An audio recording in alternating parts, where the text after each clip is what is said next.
Hello and welcome to my review of the Deathshroud Terminators for the Death Guard for Warhammer, the Horus Heresy from Games Workshop.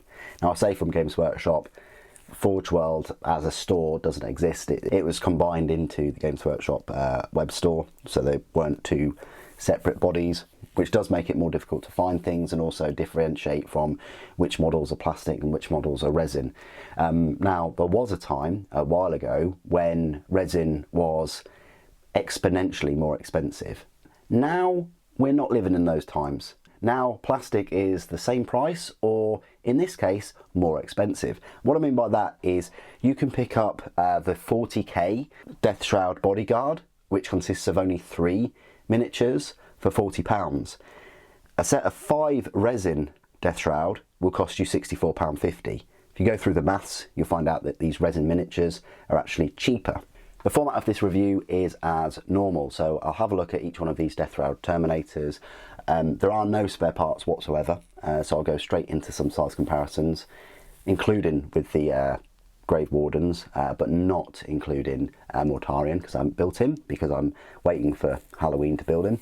Then at the end, I will go through all of their rules found in the Traitor Legiones Astartes Army book. So the first thing that you'll notice is that these Deathshroud Terminators are in fact in Tartarus pattern, whereas the 40k plastic minis are in Cataphracti, and Typhon is also in Cataphracti. The Grave Wardens are in Cataphracti, and I would have preferred them to be in Cataphracti. Yes, they're slower and all the rest of it, but typically in terms of rules, they are better armoured, they're slower, but their invulnerable save is better and so on. Let's have a look at each one of these. There isn't really a sergeant in this unit, so I'll just pick this Deathshroud. Right here, he is raising his scythe. I must say these were quite straightforward to put together. The heads in the sockets were easy, the shoulder pauldrons were fine, the mould lines weren't too bad, and that goes the same for the Grave Wardens, to be fair. And likewise with the Grave Wardens, I do think it's awesome that you've got the freedom to move the arms and the scythes wherever you wish, and as well as the heads as well.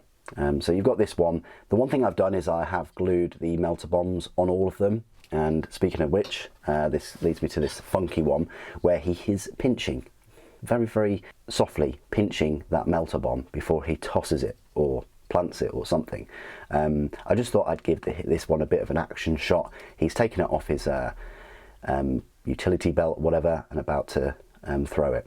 Then go back to the two-handed with this model. You can see the melter bomb there, just dangling. And that's this one. Then this is the single-handed one again. He's got his fists clenched. He's looking at a loyalist probably. So there is that.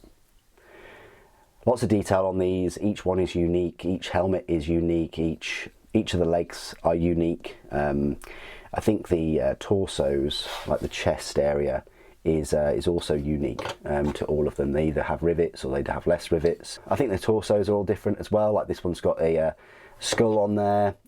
This one has the rivets. This one has much smaller rivets. Then we've got another one. So there is actually 3 Deathshroud that are holding their scythes in one hand, which I would have preferred all 5 of them to dual wield them, but there we go. This one is running or tripping over, whichever you prefer. He's got his hand out. Maybe he's about to sprint, if they can even sprint. So yeah, as I say, this helmet is different to that one and the rest of them. So there you go, that is the Deathshroud Terminators.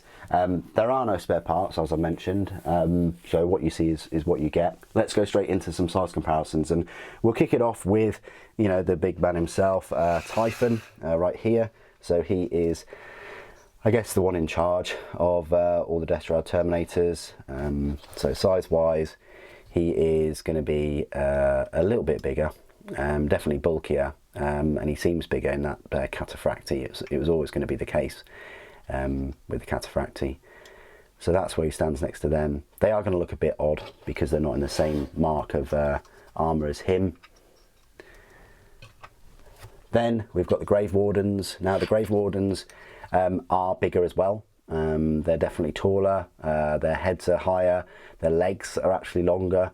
Again, even if I try to pick this one, it is noticeable, mainly because of the exhaust and things on the top, and their shoulder pauldrons really, and their poses to some extent. They're on much wider poses for the Grave Wardens.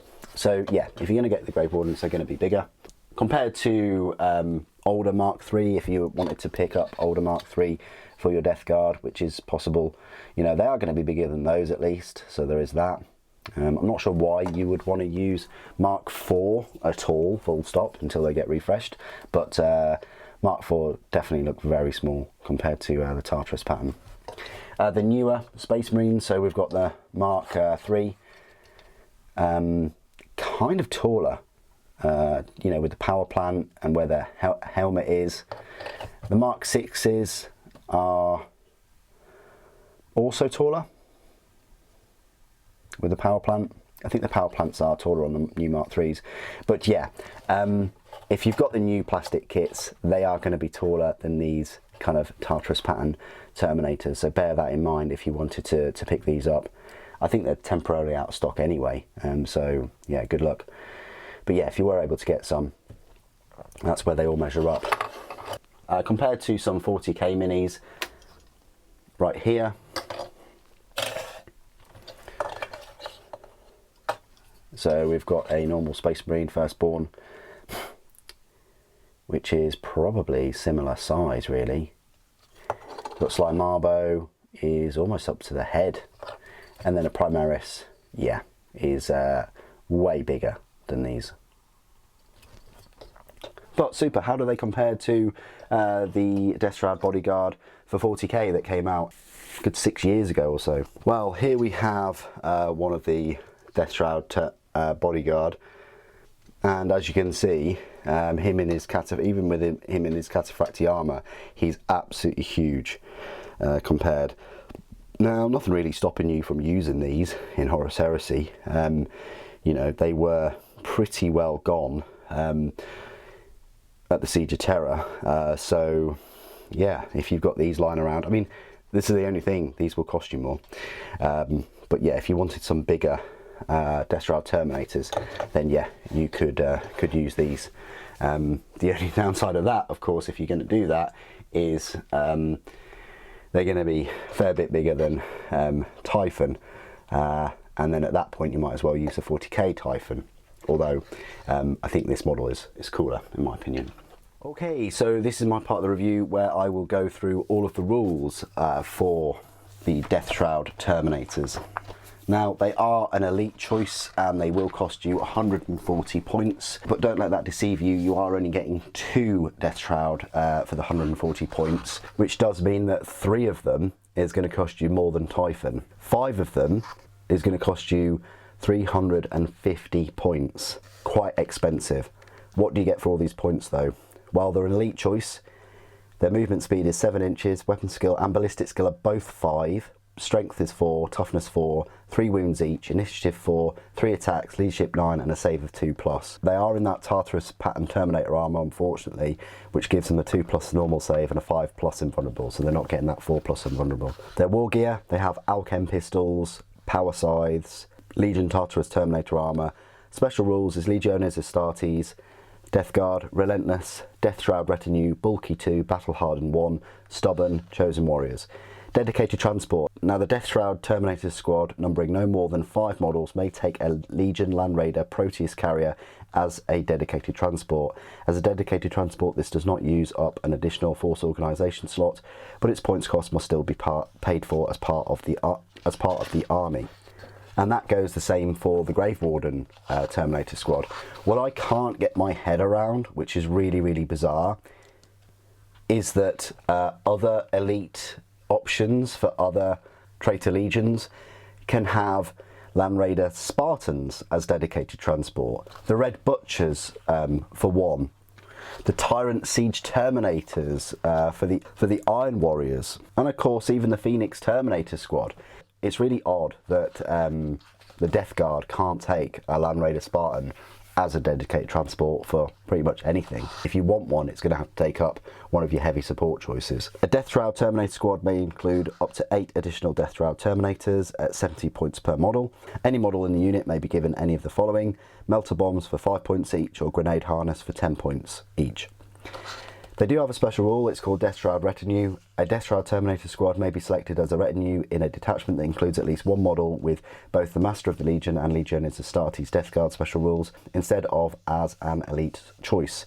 A unit selected as a retinue squad must have one model with both the Master of the Legion and Legionaries Astartes Death Guard special rules from the same detachment selected by the controlling player as the Deathshroud Terminator squad's leader for the purposes of this special rule. A Deathshroud Terminator squad selected as a retinue squad does not use up a force organisation slot and is considered part of the same unit as the model selected as its leader. A Deathshroud Terminator squad selected as a retinue squad must be deployed with the model selected as its leader deployed as part of the unit, and the leader may not voluntarily leave the retinue squad during play. One Deathshroud Terminator in a Deathshroud Terminator squad selected as a retinue may exchange their power scythe for a Legion standard and power weapon for plus 15 points. So there you go, you can have them as a retinue squad.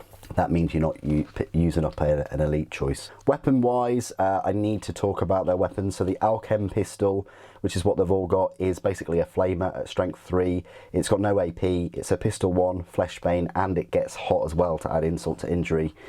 But it does have that fleshbane rule.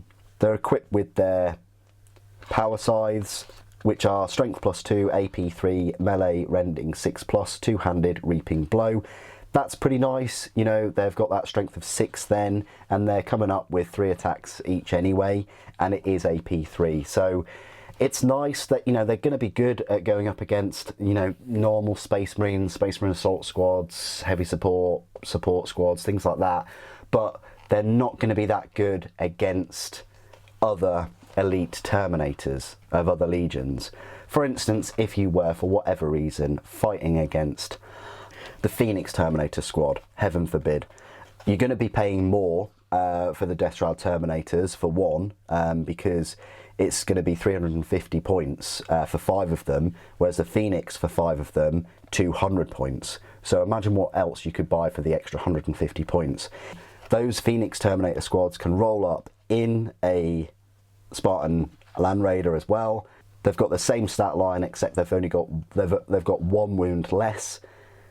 They do have fewer attacks and a worse leadership, but they're in Tartarus armour as well, so there's no advantage in armour saves. But what they are equipped with is the Phoenix Power Spears, which all have Murderous Strike, and again are striking at strength 6 AP 3. But because they have Breaching and Murderous Strike, they are better. So in summary, they're decent against other Space Marine equivalents, but don't quite cut it, pardon the pun, compared to other Legion's Terminator Elite units. What do you guys think of these Deathshroud Terminators? Do you think they should have a buff? Do you think they should be a bit more survivable? I mean, they're already packing 3 wounds each anyway.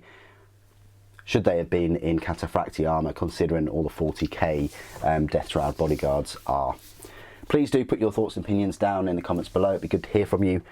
Thank you for watching. Death to the False Emperor.